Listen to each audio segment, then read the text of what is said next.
Hey there, welcome. Happy Wednesday. I'm so excited to come back and be in this group and start on trainings once again. Today we're going to be going over the practice of self-study. As we're waiting for people to kind of jump on and join here, a couple of things I'm looking for a new headless microphone set that's really good for I teach a lot of online yoga that gives me a good mic. I heard iPods were really good, but if you also have a wireless headset recommendation, can you drop it in the link and let me know? I'm also going to see if I can pull this up on my computer. That way I can check your comments while I'm teaching here. So, good morning. If there is a topic that you would like to talk about for the future, you can also drop that in the comment or in the group at any time, and I'll check back and I can bring that in for future trainings. But this morning I'm going to be talking specifically about the practice of self-study from both a yogic perspective and then from the perspective that I'm learning through other coaches, and I'll tell you what that is as well. If you want to learn more and get more background, I'm going to drop the podcast link that I did about this, and also tells a little bit about my health journey that I went on the last month. So some background knowledge and information. Whoops, looks like I might have some connection issues. We'll see how that goes. But I just dropped in the podcast link so you can listen to that at another time. And again, if you like the podcast, make sure you subscribe and leave a review. You can do that through Apple. And that also gives me inspiration that you guys are enjoying it and finding benefits, so then I can continue to do it because I know it's worth my time. So this morning we're going to be talking about the practice of self-study.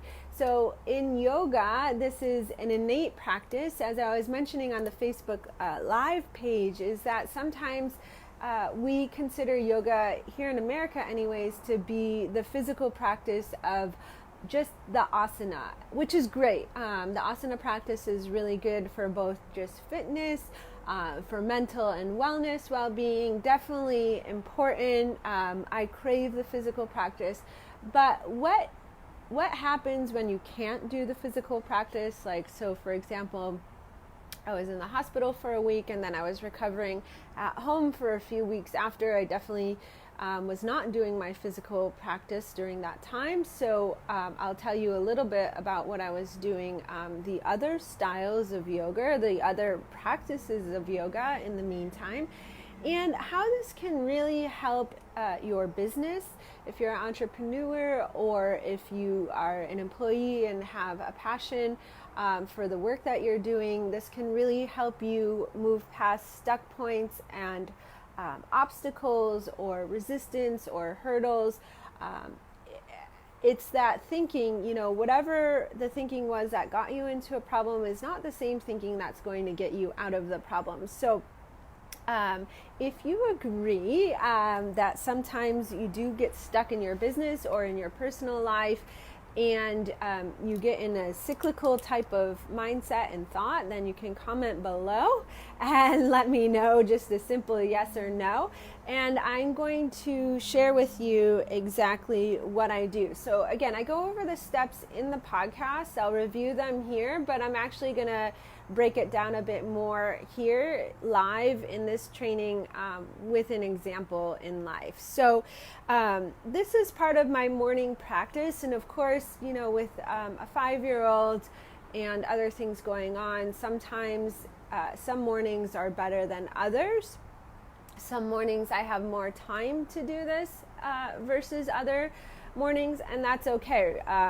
It's not a practice of perfection and being rigid with yourself and beating yourself up if you schedule a half hour to journal or do this self-reflection and it doesn't happen. That's okay. it's being grateful for what you do, and being consistent about it, even if it's 5 to 10 minutes on some mornings and longer on others. But again, it's a practice about consistency and doing it well over time.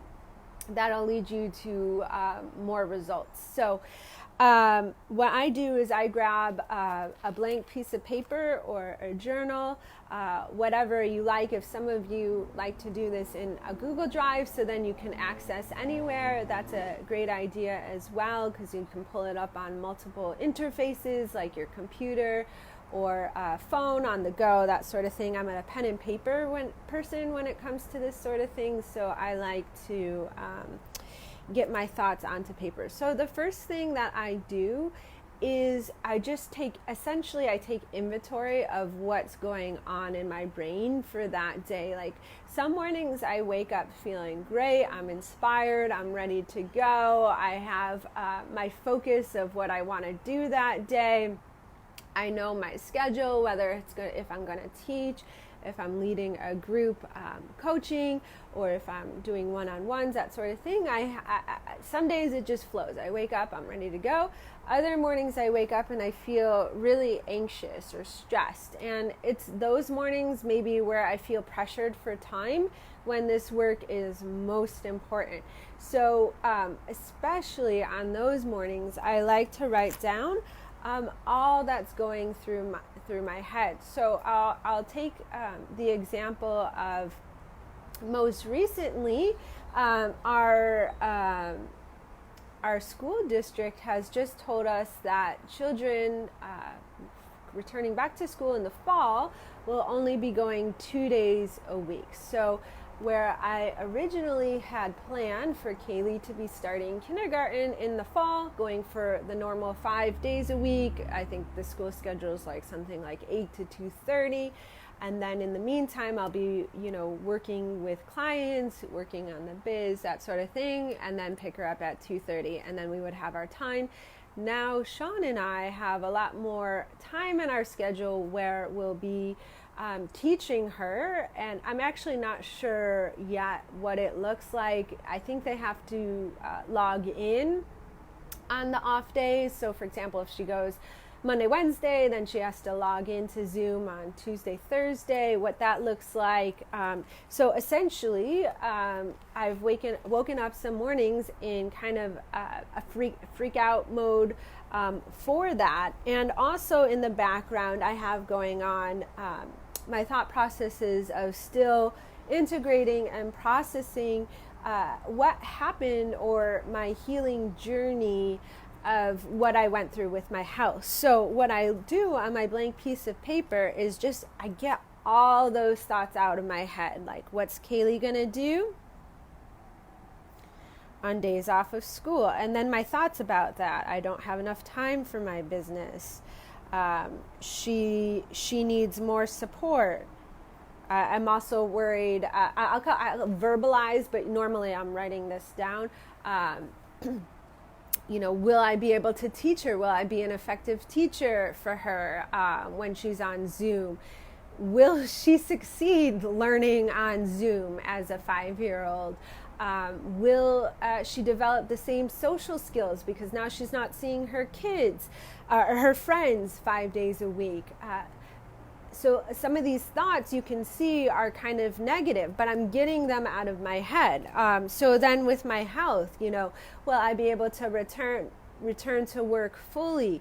Maybe I need to work part-time, but what does that look like for our finances for Sean and I? So I literally take 5 to 10 minutes and I just get all of this out of my head onto paper.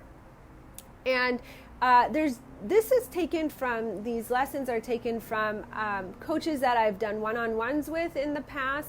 A lot of this work is also done from the life coach, Brooke Castillo. She has a wonderful podcast called The Life Coaching School. The Life Coach School. It's a free podcast. If you just Google or search in podcast Brooke Castillo, it'll come up. It's like The Life Coach School, I think it is. If you know what it is, just drop it in the comments. So she gives a ton of free information and content there. I'm also part of her monthly scholars program. And then also this is taken from the yoga world again. So it's all this kind of brought together for me. This is my own personal way to do it. And of course, when you're going to integrate this into your life, into your practice, it might be fine-tuned or tweaked to fit you. Okay, so this is just a starting point. So I get all those thoughts on paper, and then I look at them, take a step back from the observer, and I kind of figure out, okay, what's my focus of today, and what is really limiting me today, or what's really popping up that could be a block or resistance, or could be the source of some of the reason why maybe I'm spinning my wheels in my business, or maybe why my health isn't the way that I really desire, that sort of thing. So I'll typically bring out one main thought. So the main thought, to this morning, for example, is Kaylee being home from school 3 days a week in the fall. Obviously, that's going to affect both our personal life and my business tremendously, because I have to shift my business hours to accommodate, and also personally, I want to make sure that I'm able to support Kaylee in the way that she requires as a mom. So it's a big thought, and as you saw before, it brought up a lot of worries and concerns with me. So what do I do with this one thought? So there is a technique that I learned through Brooke Castillo that I really like, where she teaches, it's a very systematic way using the model which she created to really work with that thought. And I'll teach you sorry, I'm having connection issues. I'll teach you the model on a different day and time. I'll break that down in a different training. That is a great training just by itself. So stay tuned for that. But right now we're going to take this thought of Kaylee being home 3 days a week, and what do I do? So what I'll do personally is I journal my thoughts about Kaylee being home from school 3 days a week. And I write down my worries and concerns. Some of them I mentioned before.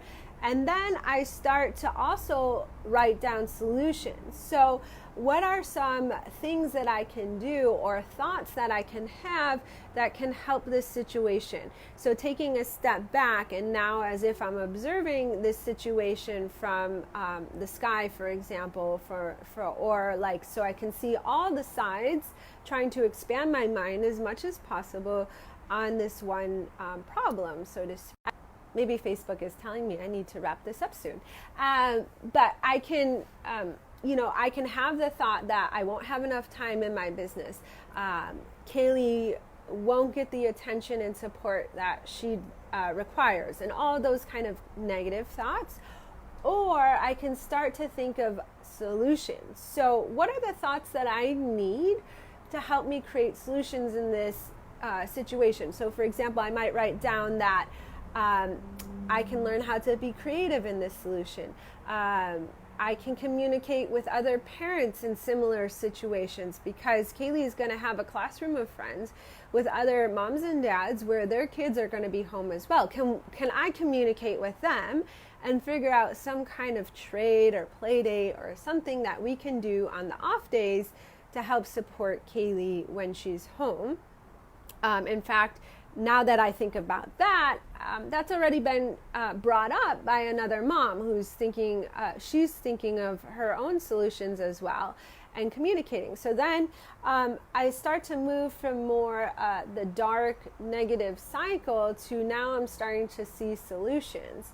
And I get all those on paper. And that might take another 5 to 10 minutes or so, depending on how much time you have available. But what that does, and this is huge, is it does a number of things. It begins to switch my emotions from being negative and helpless and confused and overwhelmed to now I'm starting to think of solutions. So now I'm feeling hopeful, I'm feeling creative, I'm feeling like, okay, I've got this. And this enables me to take my nervous system from what was maybe fight or flight, causing a lot of tension and gripping in my body, underlying maybe that I didn't even know, to now I'm letting that go, right? My body is not going to be holding on in fear. Now I feel more supported. So underlying this work can really help in the present moment, moving you from fight or flight to rest and digest, which is huge from both the exhaustion and the fatigue standpoint, because when our adrenals are going, or we're on all the time, or in the background our mind is always worrying and have fears and anxiety, that can be really, really exhausting in the moment. Also, you're not going to sleep as well as at night. So then you're really tired twofold, because you didn't sleep as well as night, but now your adrenals are overworked. So then you get the fatigue in the moment as well for just being stressed. So this can really help shift out of that, which can really improve your energy. And you personally probably know that when you feel more energized, then you're going to be more creative. So you'll be able to take a problem like this and think of more creative solutions, because you just have the brain power to do it. So then it can also help from soreness, aches, and pains. So a lot of the times, some of the tension or the nagging aches and pains that maybe you wake up with, or you feel in your neck throughout the day, or the low back, can be from this underlying gripping. So just moving your body into the rest and digest, or that middle ground, right? Because it's not like a light switch so much as it is dimmers that you dial back and forth. Then that can reduce tension right there in the moment. It can also change your hormones, so it can be preventative for aches and pains and soreness. Again, when you sleep better, then your body is recovering and replenishing, so that can also help with the aches and pains and soreness. So a lot can help working with this to prevent nagging aches and pains. Which again, if you're sitting down to do your work for your business and you're feeling nagging aches and pains in your back, for example, that can be very distracting, and it can be another energy drain. So again, this comes back to creating more energy, creating more focus to do the work that you want to do. So just having solutions to the problems, or feeling confident that you can figure out the solutions for yourself, can be a huge safety net of support, keeping your nervous system more calm. And this is the work that I've been really working on recently, and it really is life-changing. And again, it's not perfect, because some of you know that I was in the hospital for 6 days about a month ago. But I do believe that had I not been doing this work, had I been not doing all my health work that I do, all this reflection and self-study, I do really feel that I would have been in the hospital a lot longer, and I would not be here today. I'd still be recovering for how many more weeks, who knows. But the doctors are like, oh, you're bouncing back super quick, you're looking great, this is amazing. And I really think it's because of this work. So the other thing that can really help with is, if you're moving already through your journaling, through your work, getting the thoughts out of paper, you're moving from the fight or flight to the rest and digest, in between limbo land, right? I'm saying because you don't want to be like a bump on a log on the couch doing nothing either. So there is like a little ramping, dialing up, dialing back, or deregulating. Is if you're getting some of that stress, some of that anxiety, some of that worry out through your thoughts on paper, then you won't be so hard on yourself on the mat. I find a lot of the people that I work with coaching one-on-one or with the group programs, is that a lot of entrepreneurs especially are pushing themselves so much on the mat that it's ending up that they're having aches and pains and soreness in their body, that they're having, they're waking up sore. Again, it's contributing to that fatigue, that exhaustion, and that overall soreness, because they're essentially beating themselves up on the mat to get out some of this stress, this tension, anxiety. It's the only way they know how to release it or process it, which in and of itself, sometimes there is a day where you really want to challenge and push yourself, sweat it out. If you're in the gym with weights, really challenging your body physically with overload.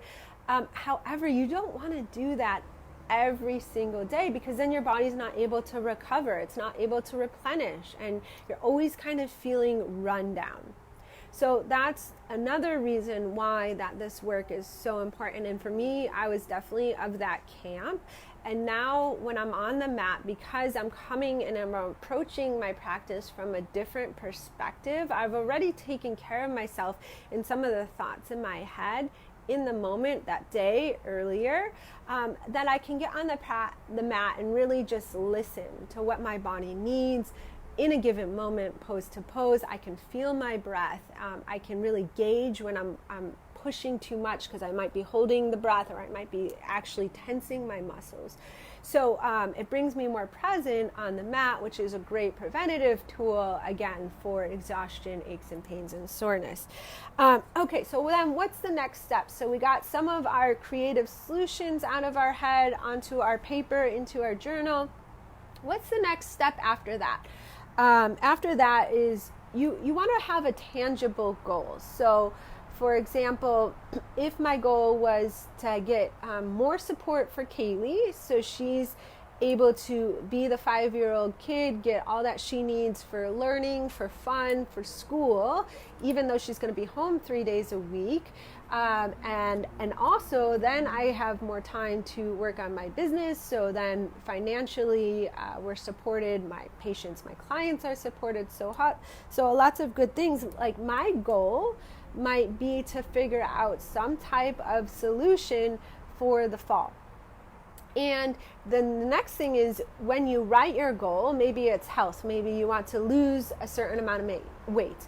Maybe you want to have more flexibility in your body. Maybe you want more strength. Maybe there's a specific yoga posture that you really want to evolve and work on for whatever reason, right? It can be whatever you want it to be, based upon, that day. Or maybe you do this like once a month, or once a quarter. So you write down more goals depending on if it's small term or long term. I can do a whole other training on this if you want. Just comment below yes or no if you want trainings on like goal setting, that sort of thing. But you need to know that you've achieved your goals. So how do you know? You need specific markers. So I'll have a lot of patients or clients that I work with come in and say they want to feel less pain, or they want to feel better. How do you know when you feel better? Because with something so general like that, even less pain is very, very general. How do you know when you're achieving that? Does that mean you're waking up less mornings? Maybe you're at a 2 out of 10 versus 6 out of 10, where you're waking up every day that way. Maybe now you're waking up only 2 days a week at 2 out of 10. So you need very concrete, specific markers so you know that you're achieving your goal.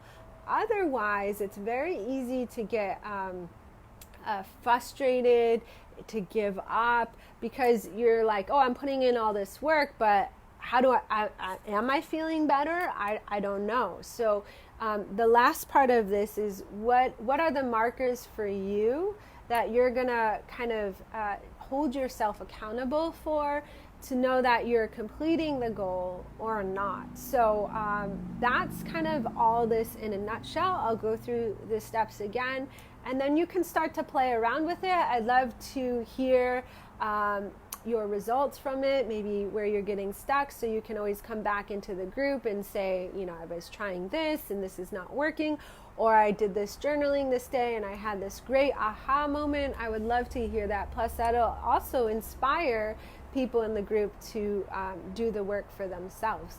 So first, you're going to write down all the thoughts of that day. That's why doing this in the morning is sometimes best, because you're kind of just waking up, getting all the cobwebs, the dust out, setting yourself up for the day.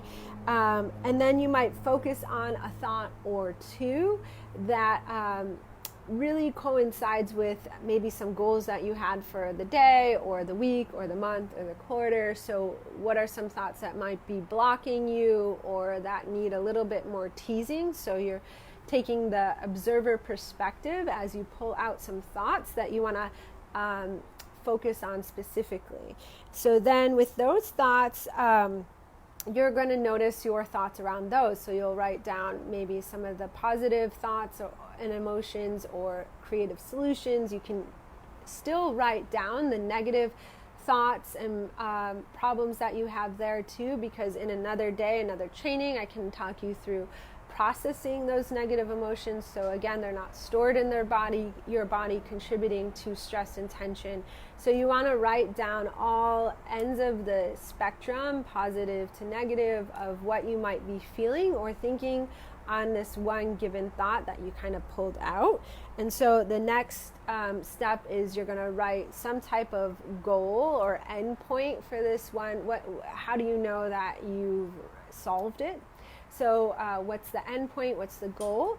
And then from there, you're also going to write down specific markers so you can measure this goal. Like, how do you know if you're making positive improvements on the path? So that way you're just not walking willy-nilly, essentially throwing spaghetti on the wall, and you never know if you're actually working towards your goal or not. So what are the markers that help determine that you're on the right path and that you're actually going to meet this goal, whether it be like flexibility? That's, again, pretty general. Like, how do you know when you're flexible enough to meet your results? Or strength, right? How do you know? Or like weight loss can be very specific because there's actual markers on the scale.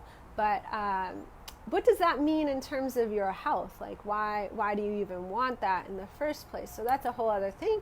And then it comes back, this is part of the yoga practice. So then, in future trainings, we'll be breaking down actual physical asana. How does the physical asana complement this work on the paper? Okay, so that's it for today. I'd love to hear your feedback. If you're watching this on the replay, you can still leave your comments. I'll be checking in every so often. Again, you can leave how it's going in the group so we can support each other.